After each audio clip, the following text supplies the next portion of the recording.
Olá, amigos, canal Vista Pátria no ar nesta quarta-feira para você, dia em que a reforma tributária no Senado vai a plenário. Foi aprovada ontem na Comissão de Constituição e Justiça e vem ao plenário agora essa reforma tributária. Detalhes da reforma tributária eu trago na edição de hoje. E um dos advogados que defendem presos do 8 de janeiro aponta erro de Alexandre de Moraes no julgamento. E o julgamento é suspenso, o julgamento virtual, e vai para plenário. Temos outras informações. 7ª lista de pessoas liberadas da faixa de Gaza. E, mais uma vez, os brasileiros estão de fora. Parece mesmo que a diplomacia do governo Lula está por baixo. Cada dia pior. 7ª lista e até hoje nenhum brasileiro saiu da faixa de Gaza. Destaques de hoje para você aqui no canal Vista Pátria. Eu sou o jornalista José Carlos Bernardi e substituo por hora o Alan Frutuoso, que está tolhido da sua liberdade de expressão por força judicial. O Alan Frutuoso, você sabe, ele ficou preso mais de 90 dias. Porque estava fazendo a cobertura da prisão dos cacique Tsererê em 12 de dezembro do ano passado. Foi preso em julho deste ano, mesmo sem saber que estava sendo procurado pela justiça. Quando foi fazer uma viagem internacional, prenderam o Frutuoso no aeroporto do Galeão, no Rio de Janeiro. Hoje ele está com tornozeleira eletrônica, sem os seus passaportes, com restrição de horário para sair às ruas, e sem ter acesso a redes sociais, inclusive aqui o canal Vista Pátria que ele criou. Por isso, eu quero pedir para você curtir, comentar, compartilhar e, claro, dê o seu Pix para nos ajudar a manter o canal Vista Pátria no ar e também manter o trabalho de defesa do Alan Frutuoso, que agora parte para outro rumo. Precisamos que ele seja que lhe seja devolvido o direito de vir fazer o canal Vista Pátria aqui na internet e também seja retirada essas restrições, tendo aí tornozeleira eletrônica e devolvendo para ele o importantíssimo para ele o seu passaporte para poder viajar, se deslocar com a família. Dito isto, vamos às informações importantes. A defesa de um réu do 8 de janeiro apontou erro na condenação defendida pelo ministro Alexandre de Moraes do STF. O ministro suspendeu, portanto, o julgamento que estava sendo feito no plenário virtual do réu Eduardo Zeferino Engler. O caso vai ser agora analisado em plenário. O Eduardo Engler é de Santa Maria, no Rio Grande do Sul, onde eu morei por muitos anos. Ele alega que Engler esteve no quartel-general. E, na verdade, Engler não esteve e nunca esteve no quartel-general na Praça dos Cristais, em Brasília. Um erro crasso da justiça. Me parece que a justiça não pode cometer erros que prejudiquem os réus. E está prejudicando, no caso, esse Eduardo Zeferino Engler. Agora, o plenário do STF vai analisar esse caso. Mas nós já sabemos que o STF está propenso a condenar quem quer que seja que esteve lá no 8 de janeiro. O pior não é só isso, né? O STF é a última instância. São pessoas comuns sendo julgadas na última instância e não tendo a quem recorrer, a nenhum outro tribunal que possa recorrer. E tem mais. Como é julgado pelo Tribunal Superior, se cria jurisprudência, pegando todas as ações ou todas as decisões de outros juízes com jurisprudência negativa contra pessoas que venham fazer manifestações. Então, perceba só que o que a justiça brasileira está fazendo no caso do 8 de janeiro é realmente preocupante e alarmante. O ministro do STF, Alexandre de Moraes, determinou ontem a soltura da cantora gospel Fernanda Oliver, que foi presa no mês de agosto deste ano. Ela estaria envolvida na organização de um grupo que viajou de Goiás para Brasília para as manifestações do 8 de janeiro, sob o nome Festa da Selma. Por causa disso, Fernanda Oliver, cantora gospel, que lançou o seu primeiro disco no ano de 2021, foi presa, está presa há quase 90 dias. Voltou ontem para casa com as mesmas restrições do caso Alan Frutuoso. Fernanda Oliver, que fez uma música que foi sucesso e tem sido sucesso, está hoje portando tornozeleira eletrônica, não pode sair de casa em alguns horários, teve o seu passaporte retido e ainda tem que se apresentar todas as segundas-feiras no juizado. Todas as segundas-feiras precisa ir à justiça se apresentar e não pode desfrutar das suas redes sociais. Exatamente as mesmas restrições que o Alan Frutuoso. Justiça numa democracia relativa é isso. A reforma tributária no Senado foi votada nesta semana na Comissão de Constituição e Justiça. Por 20-6, a reforma tributária passou. O texto do ministro Poste Fernando Haddad foi aprovado, mas teve mais de 240 emendas. Significa que virou uma grande colcha de retalhos. Se o texto fosse bom, não precisaria de emenda alguma. Como o texto chegou lá com muitos problemas para passar, teve que se fazer uma espécie de colcha de retalhos e muitos acordos para passar pela CCJ. Vai essa emenda constitucional que cria a reforma dos impostos no Brasil, vai a plenário no Senado hoje, nesta quarta-feira, e precisa passar por 2 sessões, cheia de emendas e cheio de buracos. Agora, que reforma é essa? Passa por 2 sessões no Senado e depois vai para a Câmara dos Deputados, onde também deverá receber muitas emendas e voltar ao Senado. Então, 2 sessões no Senado hoje, deve passar por 2 sessões em, no máximo, 2 semanas na Câmara dos Deputados e volta para o Senado para ser novamente aprovado ou não, no caso de uma emenda.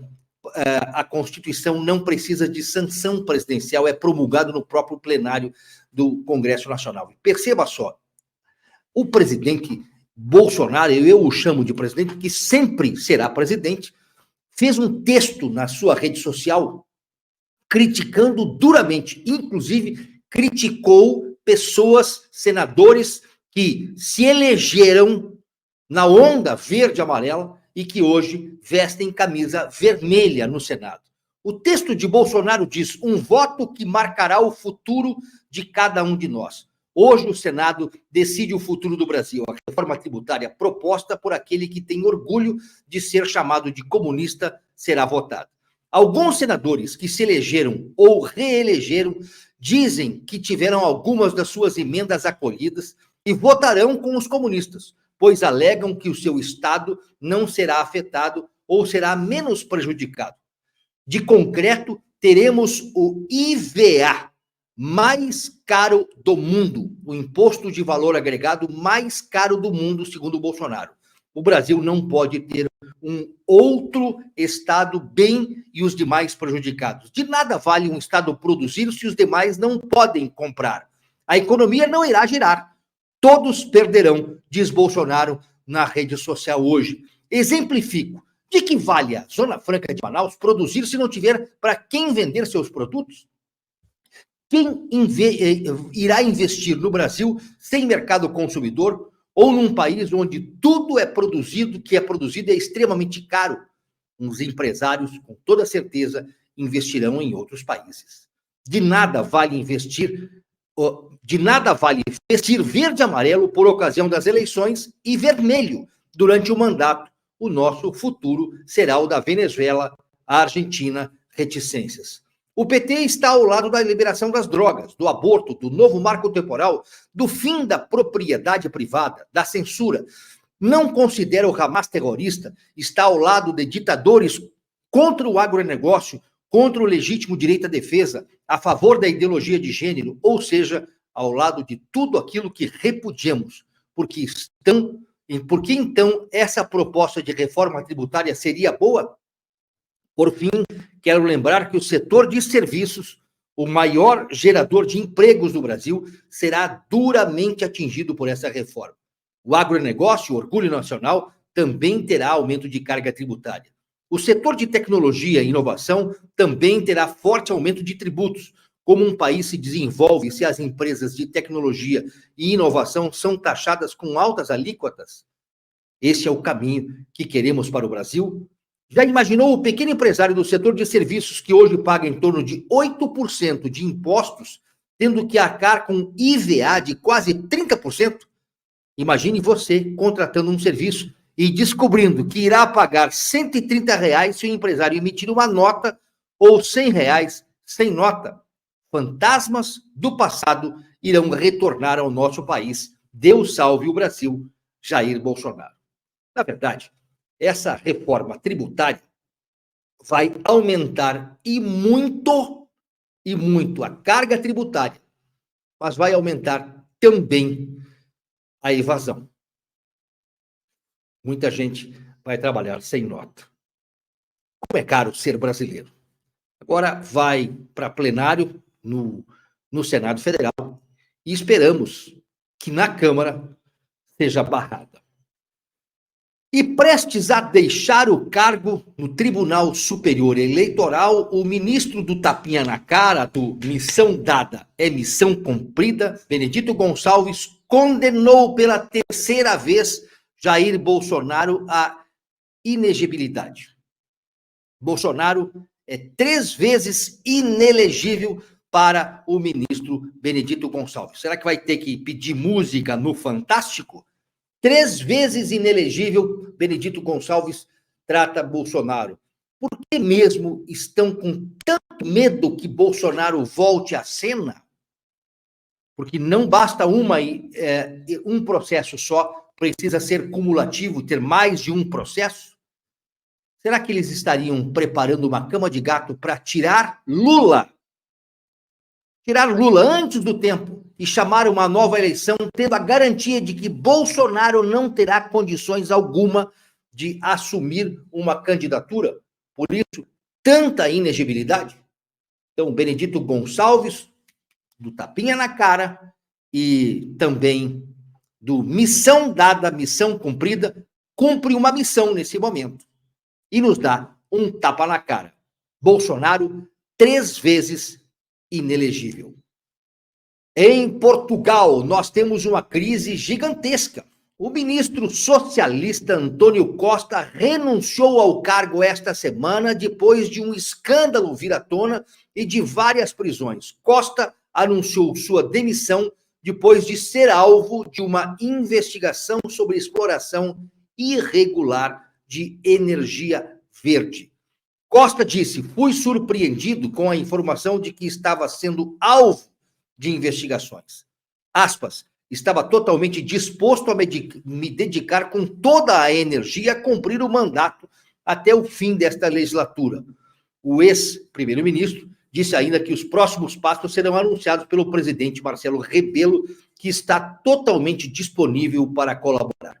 Marcelo Rebelo marcou uma reunião com os deputados da Assembleia Nacional, marcou uma reunião o presidente falará imediatamente a seguir, após essa reunião do Conselho de Estado, que está marcada para esta quarta-feira e também para amanhã, quinta-feira. Marcelo Rebelo de Souza convocou todos os partidos políticos representados na Assembleia da República para esta reunião.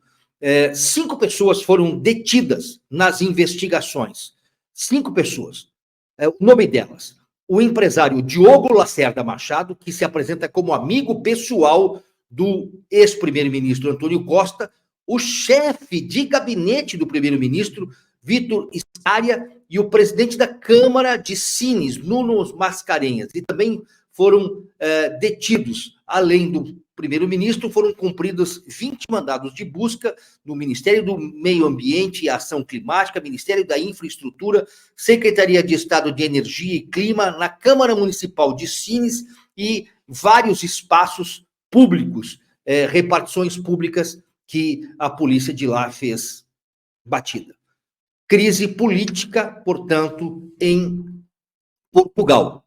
Lá eles têm um presidente, que é um chefe de Estado, mas o chefe de governo é o primeiro-ministro, e agora deve-se escolher um novo primeiro-ministro, ou, portanto, ou ter uma nova eleição.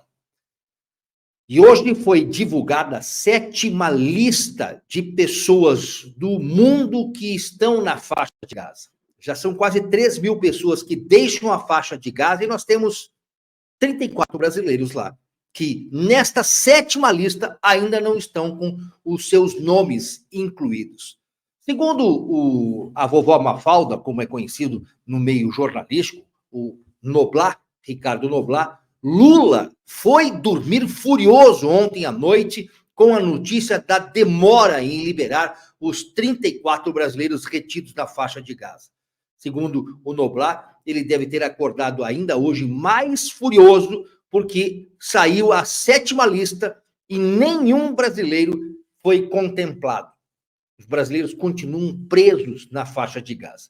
Parece-me que a diplomacia brasileira está naufragando, está em crise. É terrível a diplomacia que Lula construiu nestes 10, 11 meses de mandato. Simplesmente colocou tudo por água abaixo. A diplomacia do Brasil verdadeiramente é uma tragédia. Primeiro, porque apoia o terrorismo do Hamas. E segundo, porque se aliou com o que tem de pior no mundo. É verdade. O Irã, por exemplo, indicado pelo Brasil para fazer parte dos BRICS. O Irã, que financia terrorismo, mandou navios de guerra. E o Brasil, Lula, autorizou os navios do Irã, que patrocina terrorismo, a aportarem no porto do Rio de Janeiro, nos meses de fevereiro e março, aqui no Brasil. Tá aí. Esse é o governo da esquerda. Afinal de contas, o amor venceu. O amor venceu. Mas o que venceu mesmo é essa tragédia. As informações desta semana é que o grupo Hamas chegaram a pegar bebês e colocar os bebês vivos dentro de fornos e assar ainda em vida as crianças. Esse é o grupo que Lula e os seus cupinchas apoiam, o grupo Hamas. E agora o Hamas não libera os brasileiros nessa 7ª lista. O Itamaraty diz que quem faz a lista é Israel e o Egito. Mas as pessoas estão em poder do Hamas, não de Israel nem do Egito. Cadê esse poder? Eu lembro aqui dos debates que eu tinha na Jovem Pan, em que se falava que o Brasil era pária na mão de Bolsonaro com a diplomacia brasileira. E agora, o que é? Se éramos pária lá, estando alinhados com Israel, com o que tem de melhor no mundo, hoje, Lula alinhando o Brasil com Cuba, Venezuela, Argentina, Irã e o Hamas, se éramos pária no passado, o que somos hoje? Hoje, nós somos vergonha mundial. O canal Vista Pátria está no ar todos os dias, trazendo as informações do Brasil e do mundo mais importantes para você. Curta, se inscreva, comente e compartilhe. Está aqui o nosso Pix, para que você possa nos ajudar a manter o canal no ar. O Pix está afixado nos comentários. Primeiro comentário. Eu te peço mesmo que você nos ajude a manter o canal Vista Pátria no ar e também nos ajude a fazer a defesa de Alan Frutuoso, para que ele volte o mais rápido possível a fazer o Vista Pátria. Obrigado pela sua audiência.